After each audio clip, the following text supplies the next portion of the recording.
Most people believe an empath is simply someone who feels things deeply. That sounds nice, but the real truth is that being an empath means surviving emotional battles that nobody else can even notice. And if you're watching this right now, chances are your life has already passed through three phases, three painful shifts, three different identities, three versions of who you used to be. Phase two is where most empaths almost lose themselves for good. Because phase one breaks your heart, but phase two breaks something deeper than that. It breaks your soul. Listen closely. The first phase of an empath's life is innocence. This is the version of you that trusted everyone, the version that loved fully without any fear. You saw goodness in people who were toxic. You handed out second chances to people who never earned a first one. You stayed loyal even while being disrespected because your heart was still pure. Empaths don't come into this world wearing armor. They arrive with their arms wide open. You were the one checking on everyone else while nobody bothered checking on you. You sat and listened to people vent for hours while your own pain stayed locked inside your chest. You became everyone's emotional home while quietly feeling homeless inside your own mind. And the worst part is, people loved being around your energy but completely ignored your wounds. Empaths are powerful because they can sense what others try to hide. They pick up on fake smiles, forced energy, passive aggression, manipulation, and jealousy. But in phase one, they brush past every warning sign because they truly believe love has the power to heal people. That belief becomes the mistake, because eventually the empath turns into the emotional punching bag for people who are broken inside. You forgive too easily. You explain yourself too much. You stay far longer than you should. And then one day, life hands you a lesson so painful that your whole personality begins to shift. That is the moment phase two starts. The destruction phase. The hardest chapter an empath will ever live through. This is the point where the empath no longer recognizes who they've become. You feel emotionally drained, not because you're weak, but because you spent years carrying people who never once carried you. Phase two is when your entire nervous system shifts. Your ability to trust disappears. Your smile shows up less and less. Your energy turns protective, and no one around you seems to understand why. People start labeling you as cold, but they never witnessed the nights you spent crying alone. They never saw how many times you remained loyal while being betrayed behind closed doors. They never saw how often you gave your last drop of energy to people who left you completely empty. This stage is frightening because it's when the empath finally starts to wake up, and waking up hurts. You begin to see clearly that some people only cared about what you could give them.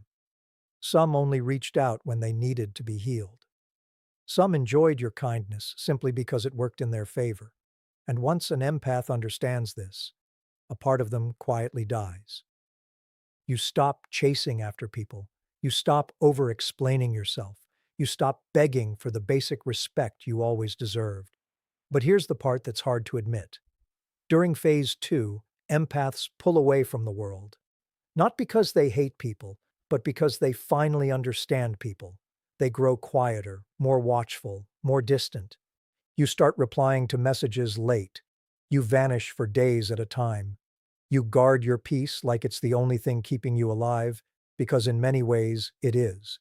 And underneath it all, you're fighting a war that no one else can see. Part of you still longs for love. The other part is terrified of being hurt all over again. There was a time when you loved people without any hesitation at all, before the overthinking crept in, before the anxiety took hold, before the emotional walls went up, before life showed you that having a good heart in a harsh world can actually be dangerous. That was the very first phase of an empath's life, the innocent stage, the season where your heart hadn't been touched by betrayal yet, where you believed loyalty was just how people were, where you assumed everyone loved the way you did. And that's exactly why empaths get hurt in a different way, because they never love halfway, they never care halfway, and they never show up halfway.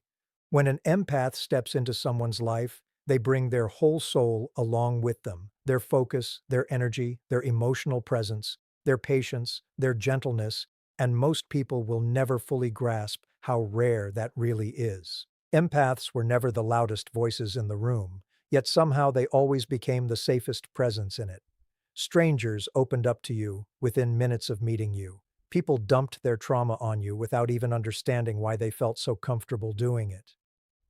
Friends turned to you the moment their world started falling apart because being near you felt like peace.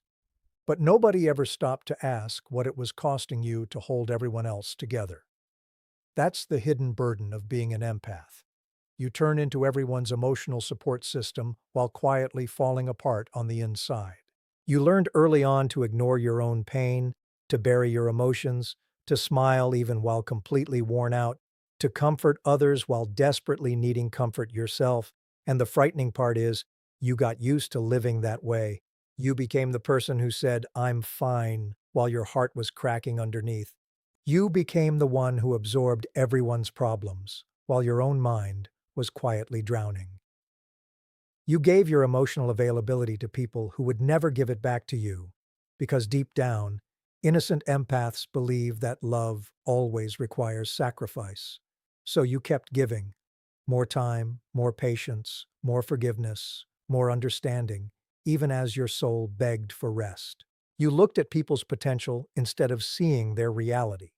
That's exactly why manipulators were drawn to you, because toxic people gravitate toward empaths the same way darkness is pulled toward light. They saw your kindness and understood they could hide safely inside it. They saw your empathy and knew you'd keep making excuses for behavior that should have pushed you away. They saw your loyalty and knew you'd stick around long after the disrespect began. And the painful truth is, you didn't even notice it happening at first, because innocent empaths always try to understand before they judge. You excused bad behavior by telling yourself people had been through hard times. You tolerated disrespect because you convinced yourself it wasn't personal. You looked past red flags because you believed people could change, all while slowly losing pieces of yourself in the process. That's what makes phase one so dangerous. Empaths naturally soak up emotions the way a sponge soaks up water. So when they spend too much time around emotionally damaged people, they start carrying pain that was never even theirs to begin with. You'd walk into a room and instantly feel the tension in the air. You noticed shifts in energy that nobody else picked up on. You could hear sadness hiding behind someone's laughter. You could feel anger buried underneath their silence. And because your heart was so sensitive, you tried to fix all of it. You wanted everyone around you to feel okay, even if that meant losing yourself along the way. That's why innocent empaths burn out so early in life, not because they're weak, but because they care too much in a world that rewards being emotionally numb. Eventually, people start treating your kindness like it's owed to them. Your quick replies become something they expect. Your loyalty becomes their normal. Your emotional support becomes just another convenience. Nobody notices how much you give until the day you finally stop giving it, and that's when they suddenly decide you've changed. But what actually hurts an empath the most isn't hatred. It's feeling emotionally invisible. It's showing up for everyone while nobody truly shows up for you. It's being deeply understood by no one while you deeply understand everybody else. It's feeling like your heart is constantly translating emotions that nobody bothers translating for you in return. And because empaths avoid conflict, they stay quiet about all of it. You swallowed emotions that deserved to be spoken out loud. You held in pain that needed to be released. You blamed yourself for situations that were never your fault to begin with. That's another empath trait people rarely talk about. You overanalyze everything. A simple shift in someone's tone can ruin your whole night. A short, dry text can send you spiraling, wondering what you did wrong. Someone acting distant can create complete emotional chaos in your mind. Because empaths don't just listen to words, they feel the energy behind them. And when someone's energy shifts toward them, they sense it right away. That sensitivity becomes overwhelming after a while.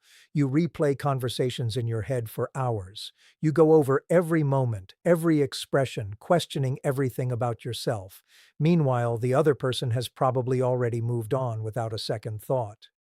That imbalance is what wears empaths down emotionally, because they invest at a level most people never will. And the painful truth is, innocent empaths believe everyone has a heart like theirs, until life proves them wrong, until betrayal happens, until abandonment happens, until they discover that some people only show love when it benefits them. That discovery changes something deep inside an empath, because betrayal doesn't just wound them emotionally, it confuses them on a spiritual level. They can't wrap their mind around how someone they genuinely loved could turn around and hurt them on purpose.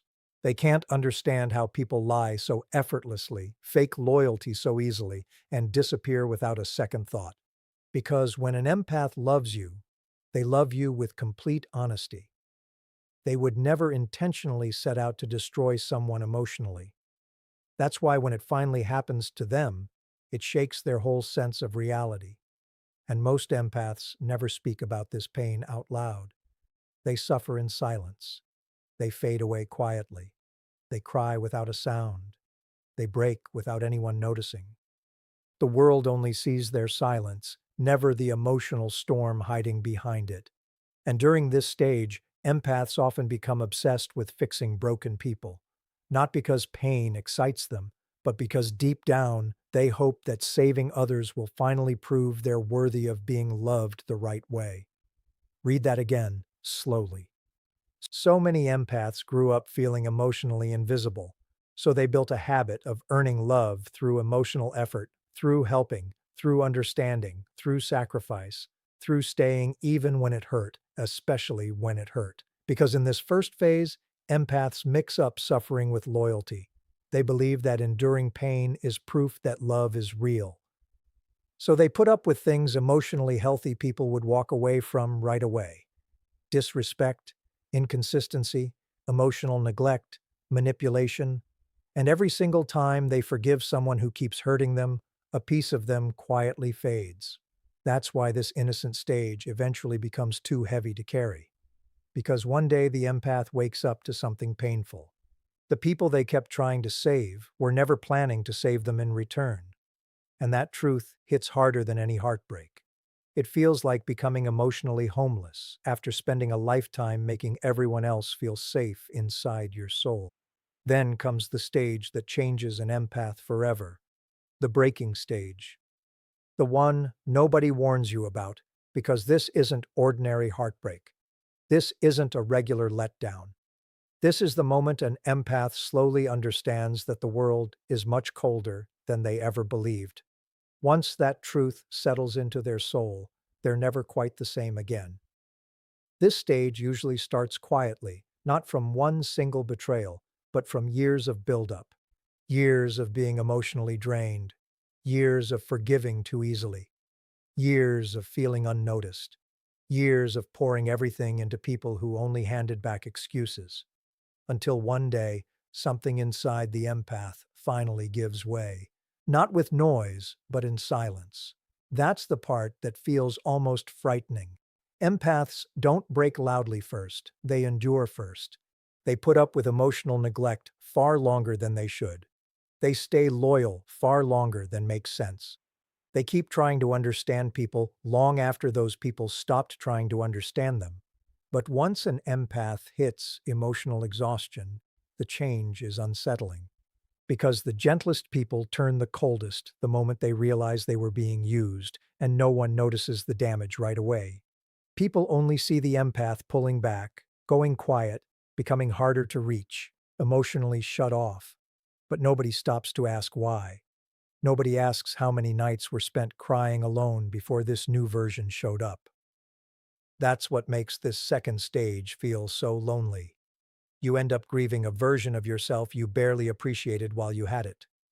The old you replied instantly. Now you stare at messages for hours before answering. The old you explained your feelings openly. Now you go quiet instead. The old you begged people to stay. Now you let them walk away without chasing after them even once. Not because you stopped caring, but because caring nearly wrecked you.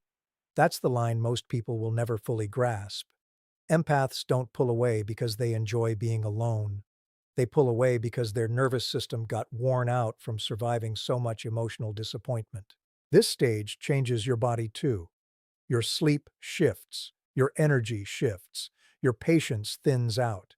You feel drained, even after the simplest conversations, because empaths absorb emotional energy on a deep level. And after years of soaking up toxic energy from others, their soul slips into survival mode. Suddenly, crowds feel heavy. Conversations feel hollow. Small talk feels unbearable. You start craving quiet because silence hurts less than people do. That's when the withdrawal starts, not loud or dramatic, just quiet and gradual. You slowly disappear. You stop posting, stop reaching out first, stop opening up, stop sharing what's really going on inside your head, because life taught you something hard. Most people only care about your pain when it entertains them. So you carry your suffering privately.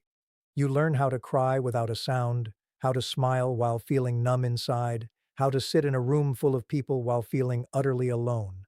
And the hardest fight happens inside your own head, because this stage creates a deep emotional conflict. Part of you still wants love, still wants connection, still wants something real, but another part no longer trusts anyone enough to believe it's out there.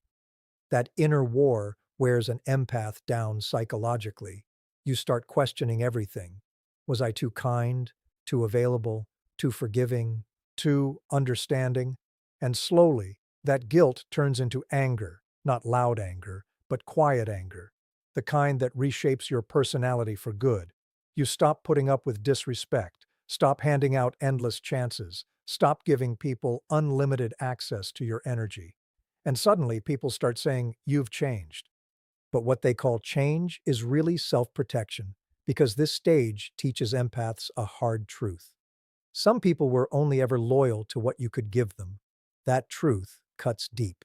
You start noticing patterns you used to overlook. People who only text when they need support. People who vanish the moment you need help. People who drain your energy and give nothing back. And once an empath spots these patterns, they can't unsee them. That's when the emotional pulling back begins. You become someone who watches more than you share. You start studying people instead of trusting them right away. You spot manipulation faster, fake kindness faster, hidden jealousy faster. Pain sharpens your instincts. That's why wounded empaths can read people's energy so well, because betrayal trained them to. Every heartbreak turned into emotional intelligence. Every letdown turned into awareness. Every lie became one more lesson carved into their nervous system. But this awareness comes with a cost. You stop feeling emotionally safe anywhere. And honestly, that's one of the darkest parts of this stage. You start feeling like nobody really knows you. People know your personality, your humor, your kindness, but nobody sees the emotional chaos running underneath. Nobody notices how tired you are from constantly overthinking every little thing. Because empaths don't just feel their own emotions, they soak up the mood of a whole room. A single space can wreck their mood. One person's energy can drain them in seconds. A toxic environment can quietly destroy them, and nobody even notices. And after years of this emotional overload, the empath begins shutting down just to survive. This is where the dangerous kind of numbness sets in. You stop reacting the way you once did. Things that used to break your heart now just leave you tired. You stop arguing because you've realized that trying to explain yourself to emotionally immature people is pointless. That silence unsettles people because empaths in this stage become unpredictable. The same person who once loved everyone a little too much suddenly goes emotionally quiet. And deep down, they hate that about themselves too. That's the part nobody talks about. Empaths mourn their own softness. They miss the version of themselves who trusted easily, loved freely, smiled without holding back. But life hurt that version too many times, so now they protect themselves in a different way. You start setting boundaries, and toxic people despise boundaries. You stop replying right away, stop overgiving, stop rescuing everyone around you emotionally, and suddenly the same people who benefited from your kindness start calling you selfish. That's actually how you know this stage is working, because healing always upsets the people who once thrived off your self-destruction. Read that one twice. This breaking stage hurts because it forces empaths to face something they spent a lifetime avoiding. Not everyone deserves a place in your heart. That truth feels brutal to an empath because loving people was always part of who they were. Helping people, understanding people, showing up for people. But this stage teaches you that constantly saving others while abandoning yourself isn't kindness at all. It's self-neglect. And eventually the empath grows emotionally worn out from carrying relationships all on their own. That's when they stop forcing connection, stop chasing closure, stop trying to convince people to value them. You finally reach a painful realization. If someone truly cares about you, you shouldn't have to beg for consistency. That truth changes everything. From here, your energy becomes selective. Your trust becomes rare. Your presence becomes something people have to earn. And people feel that shift immediately. Some walk away because they can no longer manipulate you. Some get angry because your boundaries expose how selfish they've been. Some disappear because they were only ever attached to your healing energy, not to who you actually are. That's why this stage often leaves empaths completely alone for a while. And honestly, that loneliness is necessary, because an empath can't grow while they're still surrounded by people draining their spirit. The isolation stings. The silence stings. The emotional confusion stings too. But slowly, something powerful starts happening inside the empath. For the first time in their life, they begin choosing themselves. And that feels both frightening and freeing at the same time. Then one day, something shifts inside the empath. Not suddenly, not dramatically, quietly. The pain that once controlled them doesn't land the same way anymore.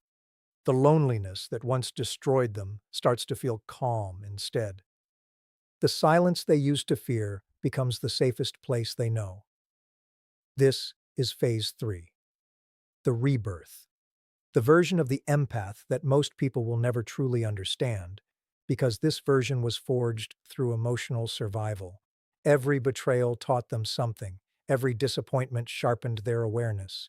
Every sleepless night shaped them into someone deeper, calmer, and much harder to manipulate. And here's the scariest part. This empath no longer needs approval to feel worthy. That changes everything.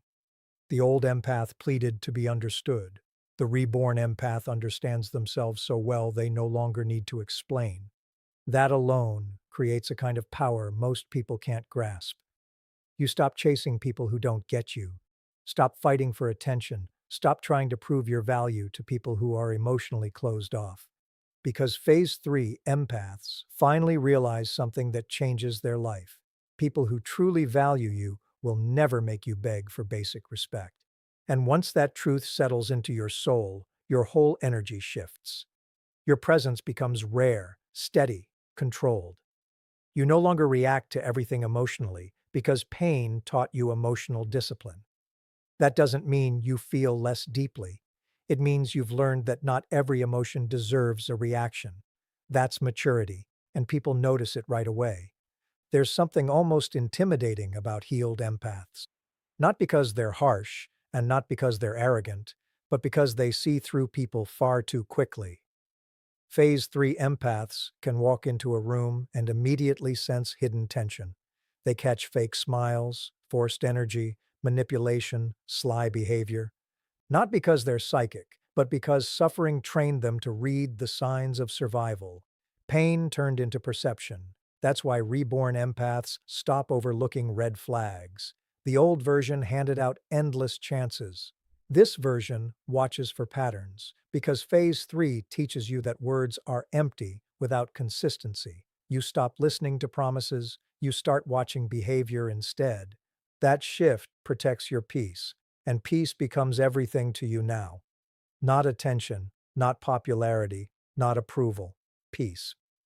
You spent far too much of your life drowning emotionally in chaos other people created. Now, even one toxic conversation leaves you drained. That's why reborn empaths get selective about who has access to them. Not everyone can reach you anymore. Not everyone deserves your vulnerability anymore. Not everyone gets endless pieces of your heart anymore. And honestly, that's a healthy thing, because younger empaths believed setting boundaries made them selfish. Mature empaths know boundaries are about survival. You finally understand your energy is sacred. The way you love people is rare. The way you show up emotionally is rare. The way you understand pain without judging is rare. And once you recognize your own worth, you stop giving yourself away cheaply to people who treat your soul carelessly. That's the biggest shift of phase 3. You stop abandoning yourself just to keep others comfortable. Sit with that, because most empaths spent years making themselves smaller for other people, staying quiet to avoid conflict, accepting disrespect just to avoid losing someone, overgiving to feel emotionally needed. But phase 3 breaks that pattern for good. Now, if something feels wrong, you walk away. If someone feels manipulative, you create distance. If your peace keeps getting disrupted, you stop giving them access. No long explanations, no begging, no emotional performances, just distance. And that distance carries real weight when it comes from someone who used to tolerate everything. That's why people are so shocked by the reborn empath. The same person who once chased everyone suddenly becomes impossible to control emotionally because they finally understand something dangerous. Attachment is not love. So many people confuse being needed with being loved. Empaths especially. They grew addicted to fixing people because it made them feel emotionally important. But phase 3 teaches you that healthy love does not demand self-destruction. Real love feels safe, steady, mutual, not confusing, not draining, not emotionally violent.